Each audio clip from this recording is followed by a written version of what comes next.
Possible हैं इस reaction के, और हर रिएक्शन में ही होता है, बहुत से साइड रिएक्शंस पॉसिबल होते हैं।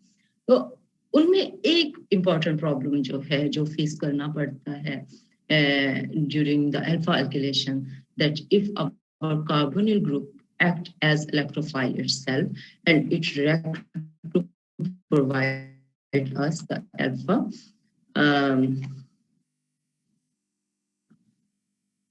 aldol type condensation.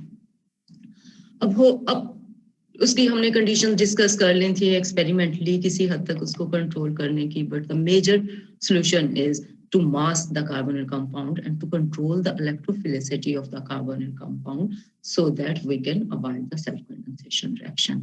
फिर masking में जिसे हमने ये कहा, जब mask कर लेते हैं तो mask means कि हम उसकी functionality को थोड़े से टाइम के लिए चेंज कर देते हैं so that it can react as nucleophile only, लेकिन as electrophile इसकी ability बिल्कुल खत्म हो जाए।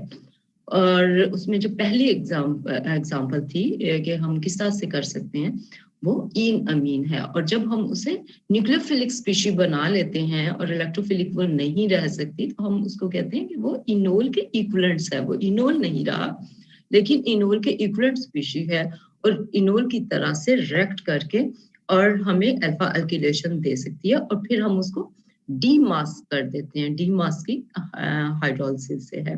तो कल मैंने आपसे कहा था कि आप इसके रिएक्शन के मैकेनिज्म को प्लीज जरूर देख लीजिएगा कि किस तरह से कार्बोनिल और अमीन का रिएक्शन होता है। होपफुली आपने देखा होगा। अगर आप ऑर्गेनिक केमिस्ट फितरतन हैं तो आपने जरूर देखा होगा, और अगर आप ऑर्गेनिक केमिस्ट्री फितरतन नहीं है, बाय चांस है, तो फिर आपने छोड़ दिया होगा।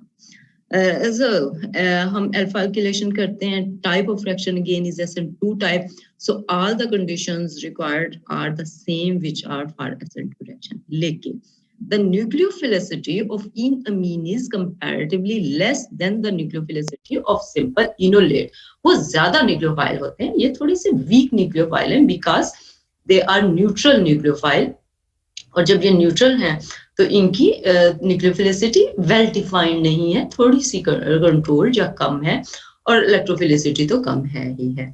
इसलिए फिर हम इसके जो लेते हैं electrophile, they should be very electrophilic, strong होने चाहिए। strong कैसे, देखिए कि यहाँ पे आप क्या कर रहे हैं, हम बेंजीलिक और एलिलिक को हमेशा SN2 में बेस्ट सबस्ट्रेट कहते हैं। सो बेंजीलिक और एलिलिक तो दोनों हम यूज कर सकते हैं। और the third one is alpha hello carbonyl compound. उसमें क्या है कि आप एक साइड पे कार्बोनिल रखे होंगे, एक साइड पे एक्स रखे होंगे, और ये आपकी alpha carbon as electrophile react कर रही है। अब दो तरफ आपके कंपाउंड्स हैं ऐसे, जो ऐसी फंक्शनलिटीज हैं which can withdraw the electron, इसलिए इलेक्ट्रोफिलिसिटी इस कार्बन की काफी ज्यादा होती है। तो इस तरह से हमें स्ट्रॉन्ग इलेक्ट्रोफिलिक सबस्ट्रेट्स चाहिए होते हैं। अब इनअमीन का फायदा क्या था, वो ये कि हमने न्यूक्लियोफिलिसिटी तो रखी, लेकिन इलेक्ट्रोफिलिसिटी को कंट्रोल कर लिया to avoid the self condensation. But the drawback is that it is the less reactive nucleophile, so it required a very strong alkylating agent, and the reaction mechanism is though the same SN2 type reaction mechanism. So ये हर तरह के alkyl group तो फिर हम इससे introduce ही नहीं करवा सकेंगे। हम इससे सिर्फ बेंजिलिक, एलिलिक या इस तरह के ग्रुप तो इंट्रोड्यूस करवा सकते हैं, लेकिन हर तरह का अल्किल ग्रुप मुश्किल हो जाएगा। कर सकते हैं रिएक्शन टाइम बढ़ा के, लेकिन थोड़ा मुश्किल हो जाता है। और अगर आप नीचे देखें रिएक्शन में, तो क्योंकि ये न्यूक्लियोफाइल, हम इसको इस तरह से रिएक्ट करवाना चाहते हैं अल्फा अल्किलेशन के लिए, सी अल्किलेशन रिक्वायर्ड कंपाउंड, तो वहां पे अगर वो हमारे पास बहुत रिएक्टिव ना हुआ अल्किल हैलाइड, तो फिर जैसे ओ अल्किलेशन कंपीट करती थी, here it is nitrogen which can compete with enolate as nucleophile. So ये भी फिर एम्बिडेंट न्यूक्लियोफाइल हो जाता है। कार्बन भी एज न्यूक्लियोफाइल रिएक्ट करती है और नाइट्रोजन भी कर सकता है। तो वहां पे फिर ये नाइट्रोजन पे आके अटैच हो जाता है, और आप अगेन वो अल्मीनियम साल्ट सा बना के और आप वापस उसे कन्वर्ट कर देते हो, हाइड्रोलिसिस होके स्टार्ट। थोड़ा सा सिंपल अल्किल हैलाइड के साथ मुश्किल है, बेंजिलिक और एलिलिक के साथ बेस्ट है, और अल्फा हेलो कीटोन्स भी रिएक्ट कर सकते हैं। एक और जो इनकी प्रॉपर्टी है, वो ये कि आप देखें कि हम जब इन अमीन्स बना रहे हैं, तो इन अमीन्स हमने जो सेकेंडरी अमीन मैंने आपको पहला स्टेप जब कहा, तो मैंने आपसे कहा कि सेकेंडरी अमीन्स लेते हैं। अब जब सेकेंडरी अमीन्स लेते हैं, तो जो हमने बनाई हुई है सेकेंडरी अमीन, वो एक रिंग है। ये सिंपल रिएक्शन है, एलिलिक ग्रुप इंट्रोड्यूस हुआ है, तो इसमें तो कोई क्वेश्चन नहीं है। नीचे देखें तो हमने जो एग्जांपल में ली हुई है वो पायरोलिडीन अमीन है। Besides the pyrrolidine, we can also use piperidine, morpholine, and any other secondary amine हम यूज कर सकते हैं क्योंकि उसमें भी अमीन ही बनाना है। बट ड्रॉबैक क्या होता है और मेजर एडवांटेज रिंग साइज का क्या है कि हम रिंग लें, ये प्रेफरेबल है कि आप रिंग लें, रिंग की स्ट्रक्चर लें। उससे फायदा क्या होता है कि आप इसको देखें रिंग को, और अब मैं दोबारा रिएक्शन मैकेनिज्म की तरफ जाऊं, यहाँ देखें तो ये जो ग्रुप है ये इटसेल्फ अगर ओपन हुआ, यहाँ चेन की तरह हुआ, रिंग की बजाय ओपन इसके चेन की तरह हुआ, तो इसकी न्यूक्लियोफिलिसिटी फर्दर वीक हो जाएगी क्योंकि ये हिंड्रेंस क्रिएट करेगा। वो जो ग्रुप है अल्किल ग्रुप जो लूज चेन की तरह हुआ, वो थोड़ी सी हिंड्रेंस क्रिएट करके और वो रिएक्शन को वीक कर सकता है। और इस तरह इसलिए जब रिंग में होता है तो थोड़ी सी उसकी न्यूक्लियोफिलिसिटी बेटर होती है। इसको हम ये कहते हैं कि आपने उसके बाजू जो हैं, जो लटके हुए बाजू हैं, उन्हें नहीं रखना क्योंकि लटके हुए बाजू डिस्टर्ब करेंगे। तो आप उनको टाई बैक कर दें, आप पीछे बांध दें उसके बाजू। कैसे बांध दें? रिंग बना के बांध दें। तो रिंग में अगर होगा तो फिर वो इंजेक्शन में अपना रोल प्ले नहीं करेगा बीच में आके, क्योंकि कन्फर्मेशनल चेंजेस तो होती रहती हैं और वो तेजी से मूव करते रहते हैं। तो उस कन्फर्मेशनल चेंज की वजह से अगर ये लूज हुआ तो इसकी न्यूक्लियोफिलिसिटी कम हो जाती है, और अगर ये रिंग में हुआ तो it can better act as nucleophile. इसलिए रिंग प्रेफरेबल है कि आप रिंग रखें।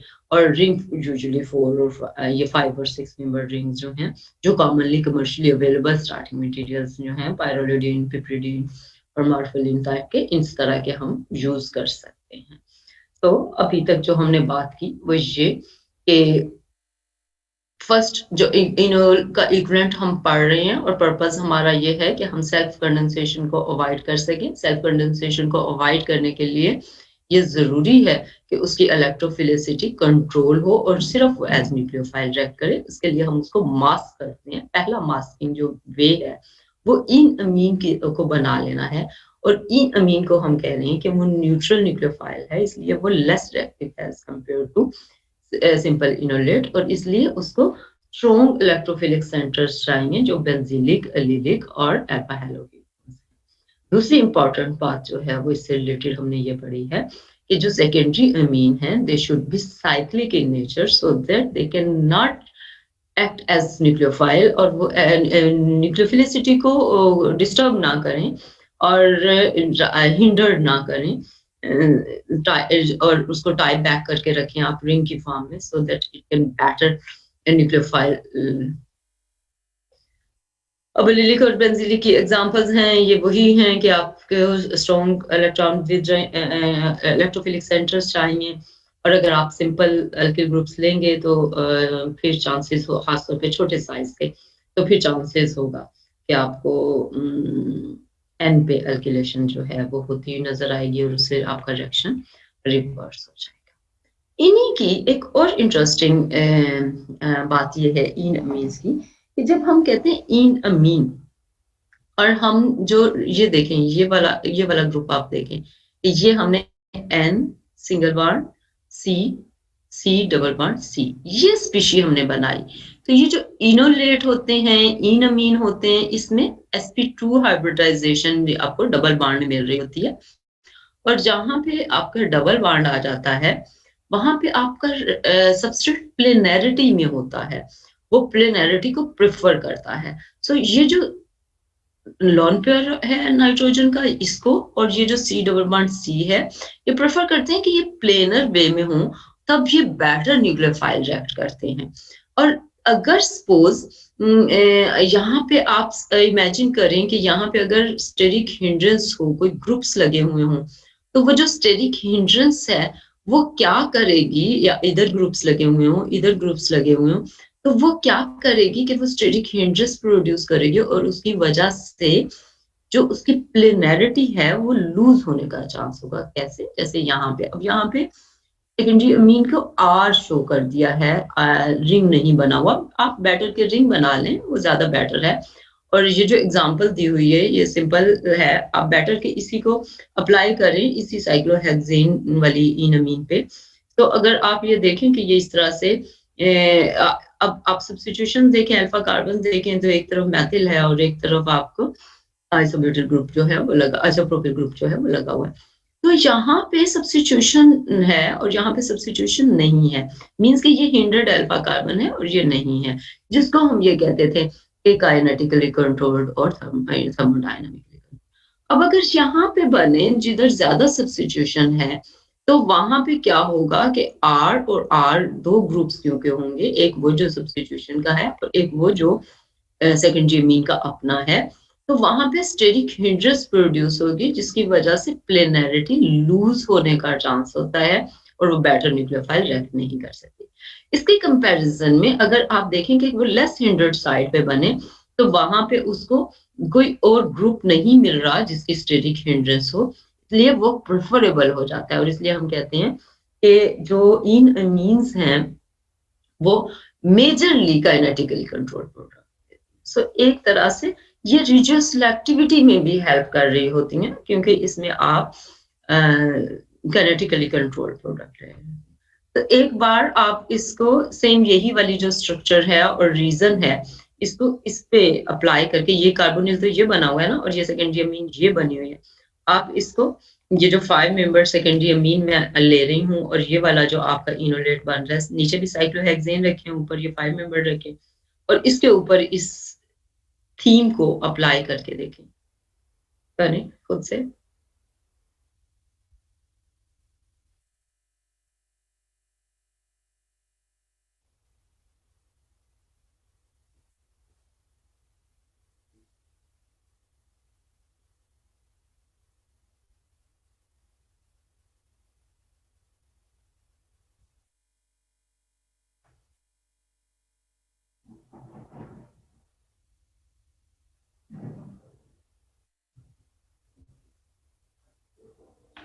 हाँ, शुरू हुआ।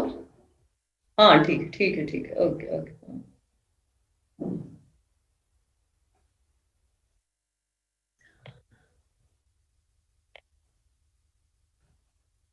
तो आयशा ने कर लिया है।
सो गुड, आपने कर लिया है, कोई इशू तो नहीं हुआ ना। अब आप अप्लाई करेंगे। एग्जाम्पल आपके सामने दी है, एग्जाम्पल को देखिए, अप्लाई करें, इस पे एल्किलेशन करें और फिर प्रोडक्ट बना के देखें, फिर मैं प्रोडक्ट शो करूंगी। पहले स्टेप में ई नमीन बनी है, आपने खुद से उसे रेक्ट करवा के रिएक्शन का स्टेप जरूर लिखना है जो यहाँ पे मेंशन नहीं है, उसके बाद आपने उसे रेक्ट करवाना है।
एक्सक्यूज मी मैडम,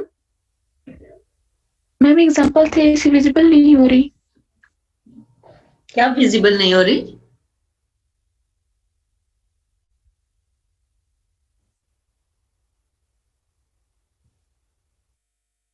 क्या विजिबल नहीं हो रहा? आपको स्क्रीन नहीं नजर आ रही? मैम कौन सी एग्जांपल है ये सही से विजिबल नहीं हो रही है स्क्रीन। मैम जो आपने एग्जांपल कही है वो सही से विजिबल नहीं हो रही। यस मैम अब हुई है। ये कैसे हो सकता है? बाकी लोग, मैम इतने ये लोगों इनका ने तो हाथ नेटवर्क भी इशू खड़ा। हमारी तरफ तो ठीक मैम हमें हो रही है, उनका कोई इंटरनेट का इशू होगा। चले प्रोडक्ट देख लें जिन्होंने कर लिया है, और कोई जिसने कर लिया हो और उसका सेम प्रोडक्ट आया हो, वो यस को क्लिक करे जरा।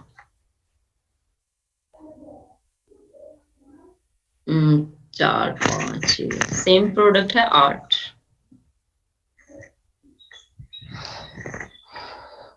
तो 15 गुड। अब क्योंकि मैं आपका देख नहीं सकती तो प्लीज हर बार एडवाइस कर रही हूँ, एरोस जरूर लगाएं। आप अमीन का जैसे आपने रिएक्शन करवाया है, आप पहले कार्बोनिल को खोल के लिखें, एल्डिहाइड है ये, उसे ओपन करके लिखें, फिर उसका न्यूक्लियोफिलिक अटैक करवाएं एसडी कंडीशन प्रोवाइड करके। तो आपको स्टेप्स सारे करने हैं, उसके बाद आपने रिएक्शन करना। माइक बंद करें, किसका माइक ऑन है? इसीलिए मैं फिर अपने पास से स्पीकर ऑफ कर देती हूँ, क्योंकि मुझे आप लोगों के घरों की आवाजें आना शुरू हो जाती हैं। अच्छा, आगे चलते हैं। अब ये एक पॉसिबिलिटी थी मास्किंग की, इन अमीन, और इन अमीन जो हैं वो न्यूक्लियोफाइल वीक होते हैं और सिर्फ स्ट्रॉन्ग इलेक्ट्रोफिलिक सेंटर्स के साथ रिएक्ट कर सकते हैं, पाथवे सेम, और इसमें काइनेटिकली कंट्रोल प्रोडक्ट फेवर्ड होते हैं। दूसरी जो पॉसिबिलिटी है वो है कि आप सेलिलिनोल ईथर्स बना लें। सेलिलिनोल ईथर्स जो हैं, देखें, अगर आप में से किसी को याद हो तो मैंने कुछ दिन पहले एक लेक्चर में आपके आगे इनोल ईथर का जिक्र किया था। कोई है जिसको याद हो इनोल ईथर्स हमने कब पढ़े थे? यस मैम, फिजिकल क्लास में पढ़े थे। फिजिकली जब क्लासेस हो रही थी तब पढ़े थे इनोल ईथर्स। जब ओ अल्किलेशन होती है तो इनोल की अगर इनोलेट की अगर ओ पे आर ग्रुप लग जाए, तो अगर ये जो सेंटर पे आप देखें इस स्ट्रक्चर को, आपको कर्सर नजर आ रहा होता है जब मैं पढ़ा रही होती हूँ, मैं कहती हूँ इसको देखें, इसको देखें, तो इसको अच्छा है। Yes ma'am. तो यहाँ पे अगर यहाँ पे अगर आर ग्रुप है, इनोलेट है और ओ के साथ आर ग्रुप है, तो इनोलेट जो है वो उसमें इन है और ओ है। अगर ओ के साथ एच लगा हुआ हो तो आपको पता है हम उसे इनोल बोलते हैं। अगर एच की जगह पे इनोल मीन्स के ओ एच अल्कोहल वाला ओल, सो इनोल बोलते हैं। अगर ओ के साथ आर लगा हुआ हो तो हम उसे इनोल ईथर्स बोलते हैं। और इनोल ईथर्स का मैंने आपको बताया था कि ये ज्यादा स्टेबल नहीं होते और जल्दी ट्रांसफॉर्म बैक हो जाते हैं। अब यहाँ पे वर्ड है सिलिलिनोल ईथर। अब यहाँ पे सिलिकॉन है इंस्टेड ऑफ कार्बन, जस्ट ये डिफरेंस है। अगर कार्बन होता तो हम इसे इनोल ईथर बोलते, अब सिलिकॉन लग गया है तो इसलिए हम इसे सिलिलिनोल ईथर बोल रहे हैं। सो ये जो सिलिलिनोल ईथर है ये बनाए। अब ये कैसे बनाए? तो स्टार्टिंग मटेरियल हम क्या लेते हैं, कार्बोनिल कंपाउंड लें और कार्बोनिल कंपाउंड के को आप दें ट्राई अल्किल सिलिकॉन क्लोराइड। अब सिलिकॉन यहाँ पे क्या करेगा, एक्ट एज इलेक्ट्रोफाइल, तो ये वाला काम होगा, ट्राई मैथिल सिलिकॉन क्लोराइड। यहाँ पे मैथिल कॉमनली क्योंकि ये रेजेंट अवेलेबल है इसलिए मैथिल है। आपके पास अगर कोई और हो सिलिकॉन का क्लोराइड तो वो भी ले सकते हैं, आर ग्रुप कोई सा भी हो सकता है, जैसे सेकेंडरी अमीन की दफा हमने कहा था कि कोई सा भी आर ग्रुप हो सकता है, लेकिन प्रेफरेबल 5 मेंबर या 6 मेंबर रिंग स्ट्रक्चर है। इसी तरह से यहाँ पे कॉमनली ये यूज होता है, लेकिन यहाँ पे मैथिल की जगह कुछ भी और हो तो आप सेम तरीके से रिएक्शन करेंगे। तो आप चाहें तो इसे R3 लिख सकते हैं, आप चाहें तो इसे मैथिल 3 लिख सकते हैं। पहला काम जब हम इसे डालते हैं रिएक्शन में तो कार्बोनिल कंपाउंड क्या करता है कि सिलिकॉन क्योंकि काफी स्ट्रॉन्ग इलेक्ट्रोफिलिक सेंटर होता है, तो ये उसके साथ आके अटैच करता है। जब ये उसके साथ आके अटैच होता है तो ये बिल्कुल उस तरह से होता है जैसे लिविस एसिड्स होते हैं। ये उसके साथ आके अटैच होगा और हमारे पास ऑक्सोनियम बनेगा, मीन्स कि हम जैसे कार्बोनिल की इलेक्ट्रोफिलिसिटी बढ़ाते हैं, क्योंकि जब प्लस हो जाता है कहीं पे तो वो इलेक्ट्रॉन विथड्राइंग एबिलिटी रखता होता है। अब जब ये कर रहा होता है तो नेक्स्ट हम क्या करते हैं, एक ये तो क्योंकि इलेक्ट्रॉन विथड्रा करवा रहा है और हमने इनोल की जब स्ट्रक्चर बनानी होती है तो हमें तो अल्फा प्रोटॉन हटाना होता है। तो यहाँ से हम अल्फा प्रोटॉन को बेस से पिक करते हैं और यहाँ पे इतनी स्ट्रॉन्ग बेस नहीं यूज हुई हुई, ट्राइएथिलमीन यूज हुआ है। वो क्या करता है कि ये प्रोटॉन पिक करता है और इलेक्ट्रॉन, यहाँ से आप ट्रांजिशन स्टेट देख रहे हैं कि ट्राइएथिलमीन, यहाँ आप प्रोटॉन बाहर बना लें अपने पास और उसको पिक करवाएं, वो इस तरह से उसे पिक करता है। जब वो उसे पिक कर रहा है तो इलेक्ट्रॉन्स कहाँ जा रहे हैं, वो तो एज प्रोटॉन उसे पिक कर रहा है, तो जो उसके इलेक्ट्रॉन्स हैं वो आगे जा रहे हैं जो ईन वाली स्ट्रक्चर होती है वहां पे, और ये जो सी डबल बॉन्ड ओ के इलेक्ट्रॉन थे ये कहाँ चले गए, ये ओ को मिल गए। जब ये इस तरह से हुआ तो आपने यहाँ पे डबल बॉन्ड बना लिया, प्रोटॉन आपने रिमूव कर लिया और ये स्पीशी आ गई, इसको बोलते हैं सेलिल इनोल ईथर, या आपने सेलिल इनोल ईथर जनरेट कर लिया। अब जब ये आप कर लेते हैं तो फिर आप क्या करते हैं कि ये तो जो सेलिल इनोल ईथर्स हैं ये तो बहुत ही वीक न्यूक्लियोफाइल होते हैं, यानी ये इन अमीन से भी वीक न्यूक्लियोफाइल होते हैं। और जब ये वीक न्यूक्लियोफाइल होते हैं तो इनके लिए बहुत मुश्किल हो जाता है, इसलिए कि ऑक्सीजन और सिलिकॉन की बॉन्डिंग बड़ी ठीक ठाक अच्छी बन जाती है। तो ये सिंपल इनोल ईथर्स की तरह से कम स्टेबल नहीं होते कि फौरन रिवर्सिबल हो जाएं, और ये एज न्यूक्लियोफाइल रिएक्ट तो कर सकते हैं लेकिन बहुत स्लोली रिएक्ट करते हैं, इतना स्लो कि इनके बस का रोग नहीं होता। अच्छा न्यूक्लियोफाइल वो होता है जो SN2 मैकेनिज्म से जाए तो वो लिविंग ग्रुप को लीव कराता है। SN2 मैकेनिज्म अगर माइंड में लाए तो न्यूक्लियोफाइल का अटैक और लिविंग ग्रुप का जाना एक स्टेप में होता है, जैसे कि यहाँ पे आप देख लें न्यूक्लियोफाइल का अटैक और लिविंग ग्रुप का जाना एक स्टेप में हो रहा है। अब न्यूक्लियोफाइल में इतनी एबिलिटी हो कि वो लिविंग ग्रुप को लीव करवा सके तो तभी ये पॉसिबल होता है। ये सेलिल इनोल ईथर के बस का रोग। इनमीन भी वीक था लेकिन हमने उसे स्ट्रॉन्ग इलेक्ट्रोफाइल दे दिए थे एल्लिलिक और बेंजिलिक की तरह के। ये इतना वीक है कि ये उनके साथ भी रहा।